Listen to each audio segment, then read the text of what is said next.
નમસ્કાર મિત્રો, knowledge nest YouTube ચેનલમાં આપ સૌ મિત્રોનું સ્વાગત છે. મિત્રો, વસ્તી ગણતરી અંતર્ગત અગત્યનું જે કામ છે એ છે HLB એટલે હાઉસ લિસ્ટિંગ બ્લોકનો નકશો બનાવવાનો.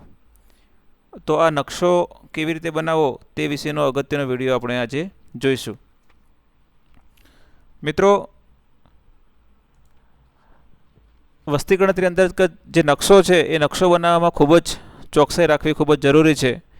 કારણ કે જો તમારો નકશો એકદમ ચોકસાઈવાળો હશે, એમાં કોઈ ઘર છૂટ્યું નહીં હોય, કોઈ ઘર બેવડાયું નહીં હોય, તો તમારી આખી વસ્તી ગણતરી છે એ વસ્તી ગણતરી સુખરૂપ પૂર્ણ થઈ જશે. પણ જો નકશામાં તમે ભૂલો દર્શાવેલી હશે, ભૂલો કરેલી હશે, તો વસ્તી ગણતરીમાં પણ તમને મુશ્કેલી સર્જાશે. એટલે આ જે નકશા અંગેનો જે વિડીયો છે એ વિડીયો આપણે અંત સુધી જોઈશું. મિત્રો, આપણે જે નકશો તૈયાર કરવાનો છે એ નકશો આપણે હાથથી દોરવાનો છે અને શરૂઆતમાં એ નકશો છે આપણે પેન્સિલથી દોરીશું. એમાં આપણે ફૂટપટ્ટીનો ઉપયોગ કરીશું નહીં. આપણા નકશામાં જે બ્લોકના જે સ્થળ અને સંકેતો છે એ સંકેતની વિગતો હોવી જોઈએ. નકશામાં તમામ મકાનો અને જનગણના ઘરોની જે સંખ્યા છે એ મકાન નંબર સાથે દર્શાવવાની રહેશે. સાથે સાથે નકશામાં શાળા, કોલેજ, પોલીસ સ્ટેશન, આરોગ્ય કેન્દ્ર, પંચાયત ઘર, પોસ્ટ ઓફિસ, જાહેર ઉપયોગી સ્થળ, પૂજા સ્થળો, આવા જે મહત્ત્વપૂર્ણ સ્થળો છે એ તમામ સ્થળોને આપણે આવરી લેવાના રહેશે. મિત્રો, ગણતરીદાર માટે 10 જે સુવર્ણ નિયમો છે એ નિયમોનું આપણે પાલન કરીશું તો આપણો નકશો છે એ નકશો આપણો એક્યુરેટ બની જશે.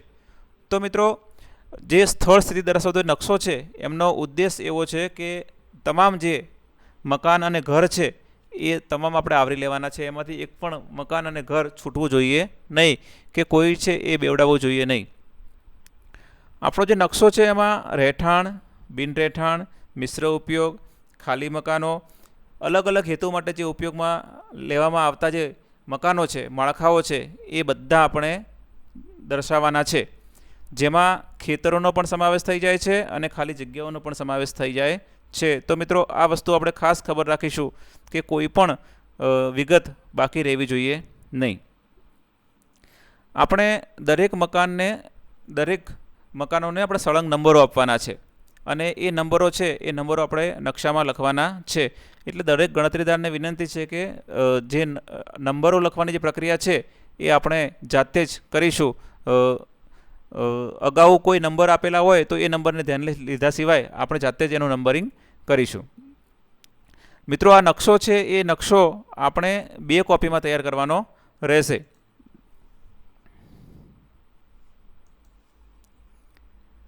મિત્રો, નકશો તૈયાર કરતી વખતે નકશાની જે સીમાઓ છે, ચારે બાજુની જે સીમાઓ છે એ સીમાઓ આપણે નકશામાં દર્શાવવી પડશે. એટલે કે સીમાઓ સ્પષ્ટ રીતે સીમાંકિત કરેલી હોવી જોઈએ.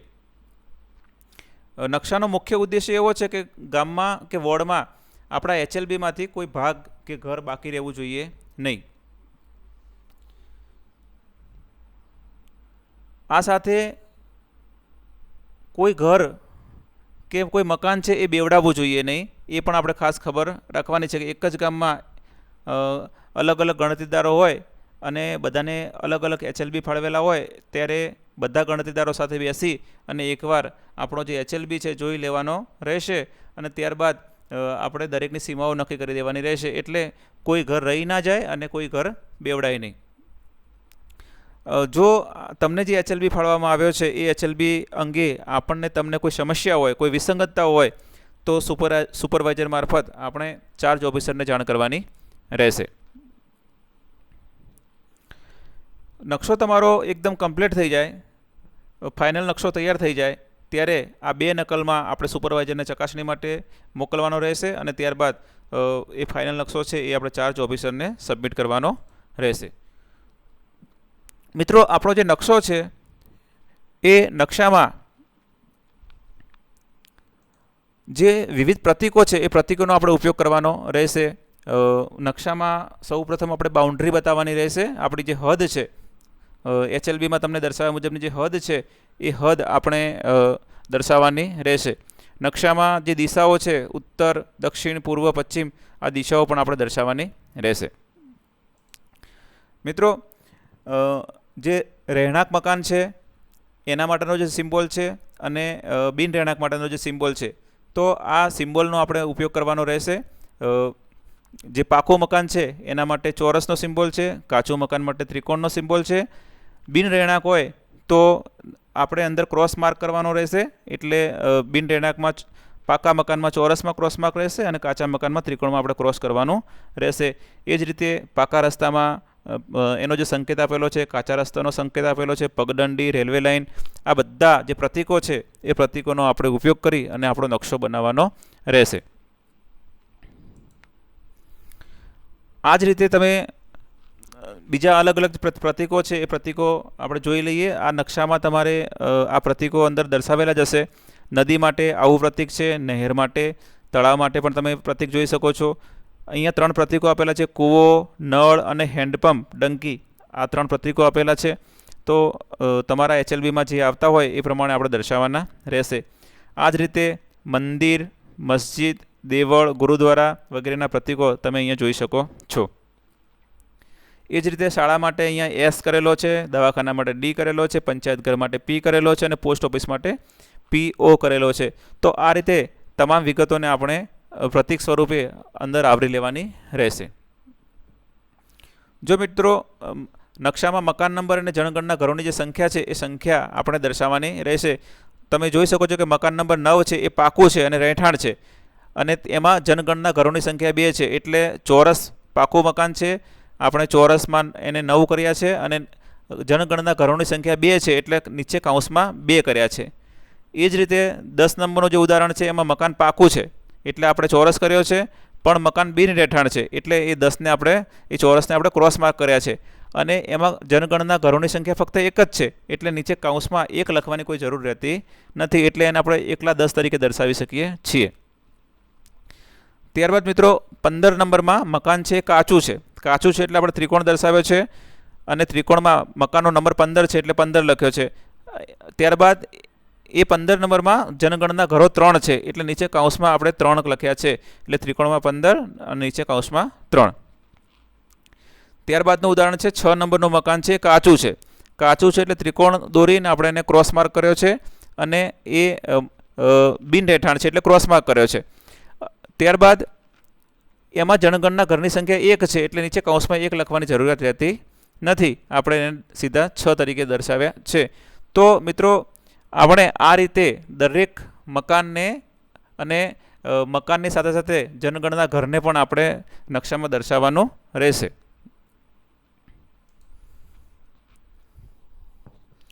મિત્રો દરેક ગણતરીદારને આપણે એક HLB ફાળવવામાં આવેલો હશે, ઘર યાદી બ્લોકનો નકશો. આ તમને ઓર્ડરની સાથે તમને આપવામાં આવશે. એ આપણને મળતાની સાથે જ આપણે એની વિગતો છે એ વિગતો આપણે જોઈ લેવાની રહેશે. આ સાથે તમારી જે HLO એપ્લિકેશન છે, એપ્લિકેશનમાંથી પણ તમે આ નકશાની PDF કોપી છે એ તમે ડાઉનલોડ કરી શકો છો. તમારા સુપરવાઇઝર સાથે અને એક જ ગામમાં અલગ અલગ ગણતરીદાર હોય આ બધા સાથે બેસી અને નકશાની આપણે ચર્ચાઓ કરી અને સીમાઓ જે છે એ નક્કી કરી લેવાની રહેશે, જેથી કોઈ ઘર બેવડાય નહીં અને કોઈ ઘર રહી જાય નહીં. તમને જે બુકલેટ આપવામાં આવેલી છે, બુકલેટમાં માર્ગદર્શિકામાં નકશા અંગેની સૂચનાઓ આપેલી છે, સૂચનાઓ આપણે વાંચી લેવાની રહેશે. નકશો બનાવવા માટે આપણે જે કોરું બ્લેન્ક પેજ છે એનો જ આપણે ઉપયોગ કરીશું. મિત્રો અત્યારે આપણે AIની મદદથી ઘણા બધા વિડીયો તમે જોઈ શકો છો કે AIની મદદથી તમને નકશો બનાવી આપે છે. તો મિત્રો ફક્ત લેઆઉટ બનાવવા માટે આપણે એનો ઉપયોગ કરી શકીએ છીએ, બાકી જે મકાનો અને જનગણના ઘરો છે એ અને એકચ્યુઅલ રસ્તાઓ, વચ્ચે ખાલી પ્લોટ છે કે એ બધું જોવા માટે આપણે સ્થળ ઉપર રૂબરૂ જવું જ પડશે, અને ત્યારે જ આપણો નકશો છે એ નકશો સાચો તમે તૈયાર કરી શકશો. મિત્રો જે આપણને જે વિસ્તાર આપેલો છે એ વિસ્તારમાં આપણે દરેક મકાનને આપણે જાતે જ નંબર આપવાના. મિત્રો શરૂઆતમાં આપણે પ્રથમ જે 5 પગલાં છે એ આપણે 3 દિવસમાં પૂર્ણ કરવાના રહેશે, એટલે શરૂઆતમાં જ્યારે 1 જૂને આપણું જ્યારે કામ શરૂ થાય ત્યારે સૌથી પહેલું કામ આપણું નકશો બનાવવાનું કામ છે. મિત્રો આપણે સ્થળ ઉપર રૂબરૂ જવું પડશે, ત્યાં જઈ અને આપણે દરેક ઘરની મુલાકાત લઈ અને સંપૂર્ણ આપણે ચોકસાઈપૂર્વક નકશો તૈયાર કરવાનો રહેશે.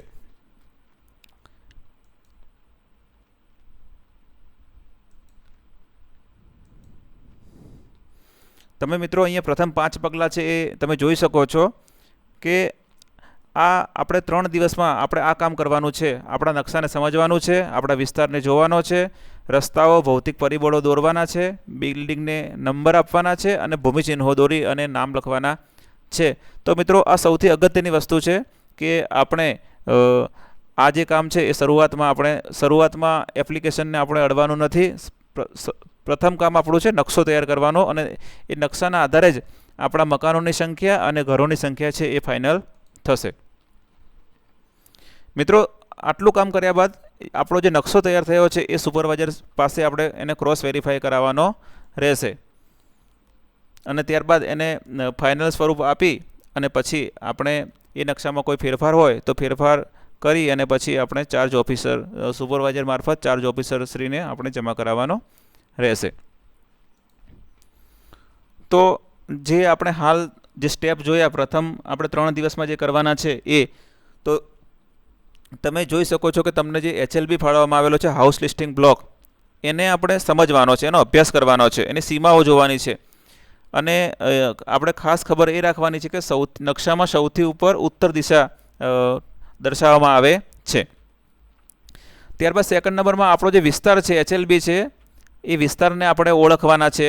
એની સ્થળ સ્થિતિ કેવી છે, પ્રવેશ માર્ગો કેવા છે, મકાનો મહત્ત્વપૂર્ણ સ્થળો છે, આ બધાની આપણે સમજ મેળવવાની છે. ત્યારબાદ નકશાના અંદર આપણે રસ્તાઓ, શેરીઓ, ગલીઓ, પ્રવેશદ્વારો, માર્ગો, નહેરો, ગટર, ખુલ્લા વિસ્તારો, જળાશયો, રેલવે લાઇન આ બધાને આપણે ત્યાં સ્પષ્ટ રીતે નકશામાં આપણે બતાવવાની રહેશે. ત્યારબાદ આપણે નકશામાં મકાનોને નંબર આપવાના રહેશે. મકાનોના પ્રકાર, દાખલા તરીકે કાચું મકાન છે, પાકું મકાન છે, રહેઠાણ છે કે બિન રહેઠાણ છે, આ તમામ આપણે દર્શાવવાના રહેશે. ત્યારબાદ આપણા વિસ્તારમાં જે મહત્ત્વના ભૂચિહ્નો છે જેમ કે શાળા આવેલી હોય, બગીચાઓ હોય, પૂજા સ્થાનો હોય, કાર્યસ્થળો હોય, આ બધાને આપણે ઓળખી અને અંદર દર્શાવવાના રહેશે. ત્યારબાદ સુપરવાઇઝર સાથે આપણે એને ઉલટ તપાસ કરવાની છે, ક્રોસ ચેકિંગ કરવાનું છે અને નકશાને આપણે ફાઇનલ કરવાનો છે. મિત્રો આપણે યાદ રાખીએ કે આ નકશો છે આપણે 2 નકલમાં આપણે આપવાનો રહેશે. મિત્રો તમને ગૂગલ મેપના આધારે આવી રીતે તમને HLB ફાળવવામાં આવશે. તમારી એપ્લિકેશનમાં તમે ઉપર જે 3 લાઇન હશે એ લાઇન ઉપર ક્લિક કરશો એટલે નીચે HLB મેપ હાઉસ લિસ્ટિંગ બ્લોકનો નકશો તમને જોવા મળશે. આ નકશો આપણે ત્યાંથી ડાઉનલોડ કરી અને આપણે જોવાનો રહેશે. આ નકશો છે એ ફક્ત સંદર્ભ માટે છે, એ તમારો વિસ્તાર દર્શાવે, તમારી સીમાઓ દર્શાવે છે. એકચ્યુઅલ જે નકશો છે એ આપણે જ્યારે સ્થળ ઉપર જઈશું ત્યારે જ આપણને ખબર પડશે. એટલે આ નકશાના અંદર જે તમને સીમાઓ બતાવેલી છે એ સીમાઓની અંદર જેટલા પણ મકાન આવતા હોય, જેટલા પણ ઘર આવતા હોય એ તમામને આપણે ખેતરો સહિત આપણે એને આવરી લેવાના રહેશે. જો મિત્રો તમને આવી રીતે પ્રિન્ટેડ નકશો તમને દરેક મિત્રોને આપવામાં આવશે. અહીંયા આપણા ઓર્ડરમાં જે પ્રકારનો તમને ઓર્ડર આપેલો છે એની આપણે અહીંયા ખાતરી કરી લેવાની છે. નિમણૂક પત્રમાં નકશામાં ઉલ્લેખિત સ્થળ સંકેતની વિગતો અહીંયા દર્શાવેલી હશે. ત્યારબાદ આપણે જો દર્શાવેલી ન હોય તો આપણે જાતે દર્શાવી લેવાની રહેશે. નકશો દોરવા માટે જે કયા પ્રતીકો ઉપયોગમાં લેવાના છે પ્રતીકો અહીંયા દર્શાવેલા છે અને નકશો તૈયાર થઈ જાય ત્યારબાદ આપણે ગણતરીદાર અને સુપરવાઇઝરની અહીંયા સહી અને નામ લખવાનું રહેશે. મિત્રો અગત્યની વસ્તુ એ છે કે નકશામાં દિશાઓ દર્શાવવી ખૂબ જ જરૂરી છે. હંમેશા નકશામાં સૌથી ઉપરની બાજુએ ઉત્તર દિશા હોય છે એટલે એ ઉત્તર દિશાનું આપણે ઉત્તર, દક્ષિણ અને પૂર્વ, પશ્ચિમ એ રીતે આપણે નકશો છે એ નકશો આપણે પહેલાં દિશાઓ અંદર દર્શાવી લેવાની રહેશે. એ જ રીતે જે ઉત્તર પશ્ચિમ, ઉત્તર પૂર્વ, દક્ષિણ પશ્ચિમ અને દક્ષિણ પૂર્વ આ આપણે દિશાઓ છે એ આપણે સમજી લેવાની રહેશે. ખાસ ખ્યાલ આપણે એ રાખવાનો છે કે નકશાની જે શરૂઆત છે આપણે ઘરને જે નંબર આપવાના છે એ એક નંબર આપવાની જે શરૂઆત છે, પ્રારંભ બિંદુ છે, એ આપણે ઉત્તર પશ્ચિમથી શરૂઆત કરવાની છે. અને આપણા નકશાની જે અંત છે એ અંતિમ બિંદુ દક્ષિણ પૂર્વથી અંતિમ બિંદુ થશે. તમે જોઈ શકો છો કે પ્રારંભ બિંદુ અહીંયા ઉત્તર પશ્ચિમથી નકશો સ્ટાર્ટ થઈ અને દક્ષિણ પૂર્વ સુધી નકશો આપણે જોઈ શકીએ છીએ. મિત્રો, અહીંયા નકશો છે એ આ પ્રમાણે અહીંયા ચાલે છે સર્પાકારે. એવું જરૂરી નથી કે નકશો આપણે આ ક્રમમાં જ આપણે લઈએ. નકશો અહીંથી તમે આમ જે પ્રમાણે મકાનોની સિચ્યુએશન હોય, જે પ્રકારે મહોલ્લો હોય એ પ્રકારે આપણે એ નકશો આપણે આ પ્રારંભ બિંદુથી અહીંથી અહીંયા સીધી હરોળમાં પણ આપણે અહીંયા જઈ શકીએ છીએ અને આડી હરોળમાં પણ જઈ શકીએ છીએ. પરંતુ ખ્યાલ એ રાખવાનો કે પ્રારંભ બિંદુ ઉત્તર પશ્ચિમ દિશાથી હોવું જોઈએ. મિત્રો, નકશો દોરવા માટે સૌથી પહેલાં આપણે શું કરીશું? તો સૌથી પહેલાં આપણે HLB ના આધારે આપણે સીમાઓ દર્શાવવાની રહેશે. નકશામાં સીમાઓ દર્શાવવાની રહેશે. તમે અહીંયા જોઈ શકો છો કે જે સીમાઓ છે, આપણી બોર્ડર લાઈન છે, એ સીમાઓ સૌથી પહેલાં આપણે નકશામાં દર્શાવી છે. નકશાઓમાં સીમાઓ દર્શાવ્યા બાદ આપણે જે અંદરનું જે માળખું છે એ માળખું આપણે દર્શાવવાનું રહેશે. એમાં રસ્તાઓ આવી જશે, કુદરતી પરિબળો, આ બધું આપણે શેરીઓ, ગલીઓ, સુવિધાઓ, માનવ સર્જિત જે સુવિધાઓ હોય, આ બધું આપણે શરૂઆતમાં પહેલાં ઘર અને મકાન અને ઘર છે એ દર્શાવતા પહેલાં આવી રીતે આપણે કાચું માળખું છે એ માળખું આપણે તૈયાર કરી લેવાનું રહેશે. જો જે આજુબાજુના જે રસ્તાઓ છે, શેરીઓ છે, એનું નામ તમને ખબર હોય તો નામ પણ આપણે અંદર લખી લેવાના રહેશે. મિત્રો, આટલું કર્યા બાદ આપણું જે માળખું તૈયાર થઈ જાય, એ માળખું તૈયાર થઈ ગયા બાદ આપણે મકાનોને નંબરિંગ આપવાનું છે. નંબર આપણે લખવાના છે. એટલે દરેક મકાન માટે આપણે નંબર આપવાના છે. સાથે જનગણના ઘર કેટલા છે એ પણ આપણે દર્શાવવાના છે.